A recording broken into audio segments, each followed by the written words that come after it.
જય શ્રી કૃષ્ણ મિત્રો, એવું કહેવાય છે કે ભગવાને મનુષ્યને આપેલી સૌથી મોટામાં મોટી ભેટ એની સમજવાની શક્તિ છે. પરંતુ ઘણા બધા લોકો આ સમજવાની શક્તિને સારી રીતે અને ખરાબ રીતે ઉપયોગ કરીને પોતપોતાના ફાયદા અને ઘણી બધી વખત નુકસાન પણ ભોગવે છે. હું છું પ્રોફેસર પુનીત પટેલ અને હવે તમે જોઈ રહ્યા છો પુસ્તકની વાતો આપણી માતૃભાષામાં. આજે હું જે પુસ્તકની વાત કરું છું તે ખૂબ જ સુંદર પુસ્તક છે. કેવી રીતે આપણું મગજ વિચારે છે અને આપણે કોઈ પણ વસ્તુને કેવી રીતે રિસ્પોન્ડ કરીએ છીએ તેના પર લખાયેલું ખૂબ જ સુંદર પુસ્તક એટલે the art of clearly thinking by Rolf Dobelli. આ પુસ્તક એટલું સુંદર પુસ્તક છે કે આ પુસ્તક વાંચ્યા પછી આપણને ખબર પડશે કે ઘણા બધા લોકો કેવી રીતે આ દુનિયામાં એક સારી ઇમ્પેક્ટ ઊભી કરે છે અને તે પણ ખાલી ને ખાલી માનસિકતાથી. આ પુસ્તક વાંચ્યા પછી તમને એવું પણ ખબર લાગે છે કે ઘણા બધા લોકો આપણને કેવી રીતે ડફોડ બનાવે છે, કેવી રીતે બુદ્ધુ બનાવે છે, કેમ કે તેમને આપણી સાયકોલોજીની ખબર પડી જાય છે. આ પુસ્તકની અંદર કુલ મળીને 99 એવી અલગ અલગ સાયકોલોજીકલ થ્રેટ્સ અને ફેક્ટ્સ આપેલા છે.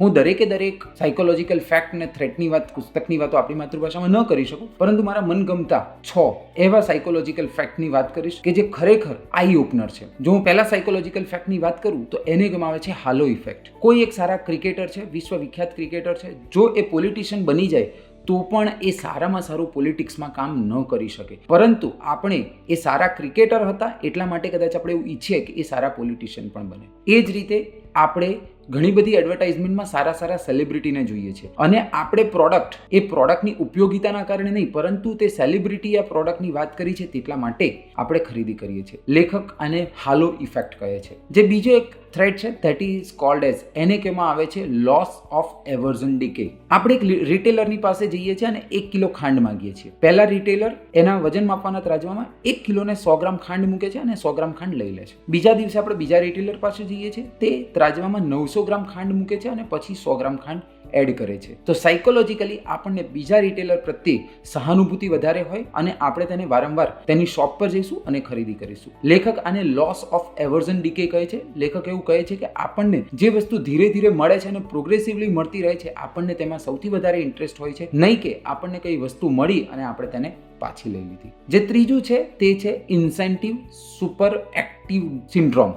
લેખક અહીંયા એવું કહે છે કે એક દેશ હતો, તેણે પોતાના દેશમાં ડાયનાસોરના મ્યુઝિયમ બનાવવાનો વિચાર કર્યો. તો તેણે લોકોને કહ્યું કે તમે જો ડાયનાસોરના કોઈ અવશેષો અમને આપશો તો અમે તમને એની સામે કંઈક વળતર આપીશું. શરૂઆતમાં લોકોએ તેમને ડાયનાસોરના અવશેષો જે મળતા હતા એ તે આપી દીધા, પરંતુ ત્યારબાદ કોઈ અવશેષો હતા નહીં, પરંતુ ઇન્સેન્ટિવ્સ ઘણું વધારે હતું. તો લોકોએ પોતાના ઘરે રહેલા પાલતુ પ્રાણીઓને મારી નાખ્યા અને તેમના હાડકાને કોઈકના કોઈક રીતે ડાયનાસોરના અવશેષ બતાવીને સરકારને આપી દીધા. લેખક અહીંયા એવું કહે છે કે લોકો ઇન્સેન્ટિવ્સ મેળવવા માટે કોઈ પણ હદ સુધી જઈ શકે એમ છે. આને તમે સારી રીતે પણ ઉપયોગમાં લઈ શકો છો અથવા તમે આનાથી બચી પણ શકો છો. ચોથું છે એન્કરિંગ ગેઝ.